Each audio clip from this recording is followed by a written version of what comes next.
Marketing has traditionally been broken down to a formula known as the 5 Ps, the 5 factors that make up an organization's marketing strategy.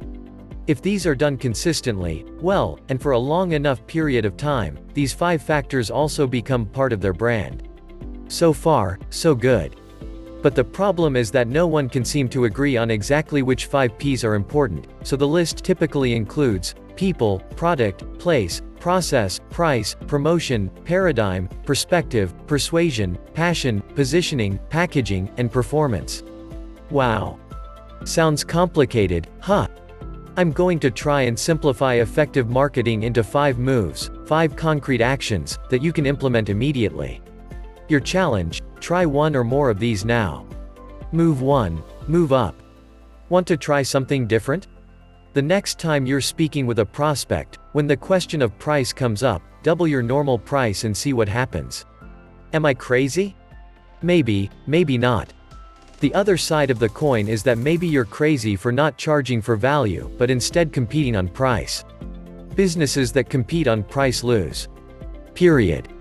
The easiest thing your competition can do is undercut your price. In fact, the first thing they will copy is your price. It takes no imagination, no creativity, no innovation, no market leadership, and no vision to lower the cost of something. And it hurts all parties involved. Lower prices always mean lower profits. Studies have shown that a 1% drop in price leads to an 8% drop in profit. What happens when you double your usual price? Several things. Prospects perceive. An increase in the value of your product, service.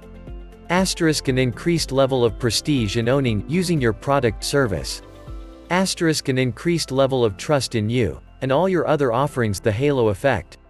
An increased level of confidence that your product, service really works. A marketing consultant that I respect once gave me a very valuable piece of advice.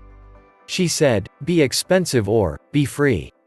Being one of the most expensive providers of a service is remarkable. People talk about their $200,000 Italian sports car or $21,000 platinum-plated cell phone. Nobody talks about their $19,000 GM sedan. I've helped companies double their prices, with great success, and I've helped independent consultants double and in one case triple their fees. In each of those cases, they got more clients, not fewer. Details on how to do this in Move 3. And perhaps this means you'll lose a few unprofitable clients along the way. If you don't lose some unprofitable clients, you won't have room to serve the more profitable ones when they come along. It's professional suicide to continue focusing on serving a market sector that can afford to pay your old, low prices. Price doesn't find clients. Value finds clients. And those clients that value your work should, and will, pay according to that value. Free is also a powerful price point. And, of course, free is remarkable. Which is another facet to moving up. You move up when you give value first. For free. Got a great idea for a prospect? Great. Send it to them. Even better, got a business lead for them? Hand it over.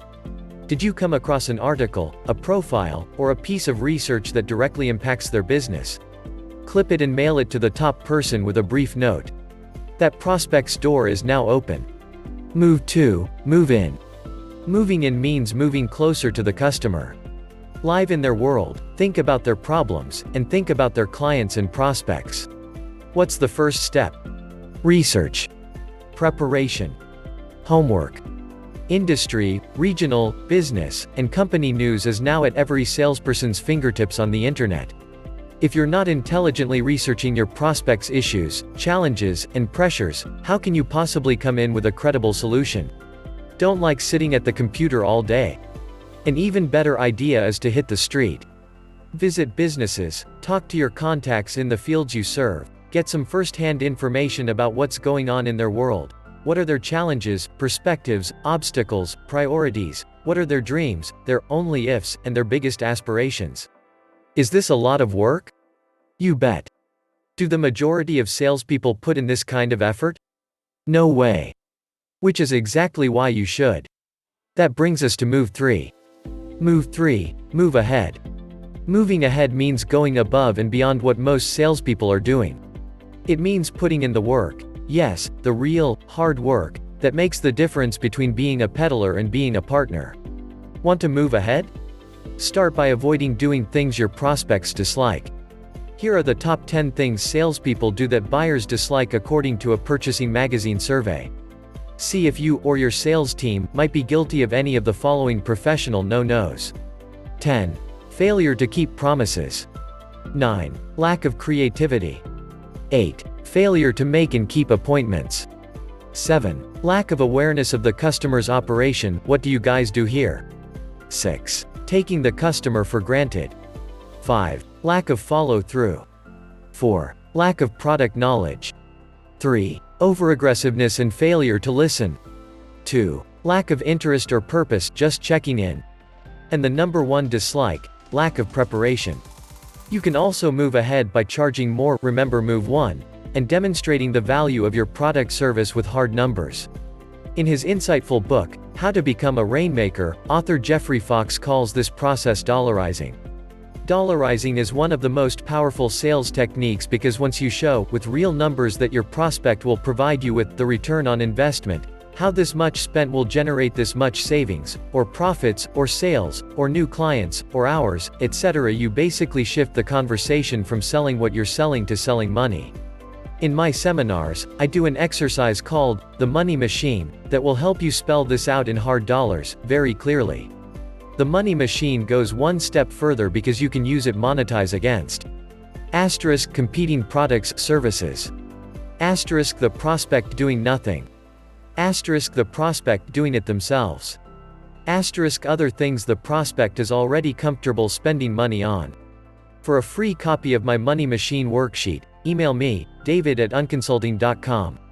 Suddenly, your product service becomes a real investment, meaning, you can show people the math behind this much in, for this much out. There's nothing much easier than selling money at a discount. Here's another way to move ahead. Stop the ridiculous game of closing the sale. Closing is not a technique, closing is not a trick, closing is not about magic phrases and looks and power games. Closing should be a natural extension of your conversation, and the two most effective questions you should ask your prospect as you near the end of your value-based discussion are: 1. Does what we've talked about so far make sense? 2. What would you like me to do next? Answer to question 1. If you've prepared for the meeting, discussed the prospect's key issues, and monetized the value of your solution, of course it makes sense. Answer to question 2. Let's go ahead, or let's do the paperwork. Or if your prospect answers this with, get out, or drop dead, you have a pretty good idea that the sale is not ready to close. Seriously, carefully listening to the answer to this question will allow you to address any hidden concerns, hesitations, or issues, right then and there before the prospect would otherwise blurt out an abrupt, no, to any other traditional, ask for the sale, verbiage that so many sales trainers recommend. Remember, you're not there to sell, you're there to help the prospect buy. If you need to tattoo that on your forehead, be my guest. Move 4. Move aside. Here's another thing that most sales and marketing people have a hard time with: you can't be all things to all people. Move aside is about finding your niche, and claiming your expertise in a narrow area of specialty. In plain English, this means you want to become the go-to guy for your specific product or service, the exact opposite of a jack of all trades and master of none. The people you speak with will have a very different reaction to these two mental images of your product service. I think we can make this fit. This is exactly what we've been looking for. Let me give you an example. There's a real company that lists among its services, carpet removal, house cleaning, odd jobs, catering. Now, I don't know about you, but when I want a caterer, I'm looking for someone who does catering 24/7. I don't want to have to worry about, did they wash their hands after the carpet removal job and before serving my guests? In fact, if I'm looking for a caterer for a wedding, I might even be drawn to Wedding Bells Catering, much more so than Sam's Catering, or Good Eats Catering. Here's another example. There are lots of graphic design companies that do all sorts of work: websites, logo design, brochures, collateral material, wine labels, book packaging, etc. You name it, they do it. And business is generally okay. But let's face it, if they were going like gangbusters, they probably wouldn't have sought out my help. Some of them had a hard time differentiating themselves from the competition, and others found it challenging to develop a strong client base and referral network. We've had some good success developing their current business, but when we delve into the possibilities of moving aside and carving out a real niche, or developing one thing that is their flagship specialty, most of my clients get cold feet. One company, not my client, too bad for me, that has done this with fabulous results is Max Effect. They made a tough call. They moved aside. They could obviously do a wide variety of things with their graphic design and advertising skills, but they do one thing: they work exclusively on Yellow Pages ads. That's it. If you want a killer Yellow Pages ad with bold graphics, custom or stock photography, clean layout, and a strong, compelling message, these are your go-to people. They've designed hundreds and hundreds of Yellow Pages ads, and they've built a fanatical client base, and they get a steady stream of referrals, not to mention the steady and growing flow of client work. Check it out for yourself. http://www.max-effect.com. Move 5. Move alone. Right now, you are lost in a sea of gray. Me Too rules the day. Everywhere you look, there is more and more and more of the same old thing sold by the same old people in the same old way. Boring. And deadly. The problem is that people don't buy gray. If you and your company and your offerings blend into the background, you might as well close up shop right now. Let me put it another way: all companies go bankrupt. It's just a matter of time. Want proof? Out of the 100 largest companies of 50 years ago, 17 survive today. And none of those 17 are the market leaders they used to be. Why? Shift happens. If you're not separating yourself from the crowd, you're blending in, and nobody will even notice you, much less seek you out and tell their friends about you. Here's an example of a company that really hasn't been doing a bad job, but they're also not the standouts they used to be. On a recent call to American Express, an executive was straightening out a billing problem. At the end of the call, the operator asked her, "Have I exceeded your expectations for this call?" And the exec flatly answered, "No." She had a billing problem, and the rep fixed it. That's the expectation. Now, if the rep had offered the executive a $50 American Express gift check to be used at any of American Express online retail partners, that would have exceeded expectations, right? That story would be worth repeating to 10 to 20 people. Can you imagine the executive telling anyone, "Hey, I called Amex to fix my billing error"? Guess what? They did it. That's not moving alone. Here's a good test to see if your marketing and sales strategies are in the category of moving alone. They are if you're doing something that is simply not done in your industry. Customers will make a remark about remarkable. Goes against conventional wisdom. I call this uncommon sense. Others, including your competition, think is crazy. Others, including your competition, will actually be afraid to copy. Get silly. Get crazy. Get an attitude. Get noticed. Author Seth Godin perhaps put this most succinctly when he said, "Safe is risky. And risky is safe." Let me conclude with a recap of the 5 marketing moves. 1. Move up equals get more valuable. 2. Move in equals get closer. 3. Move ahead equals get smarter.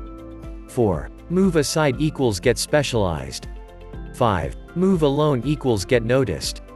Taken together, these will also help you make the ultimate move equals get insanely great. And remember the immortal words of Jerry Garcia. You don't want to be considered the best of the best. You want to be considered the only ones who do what you do.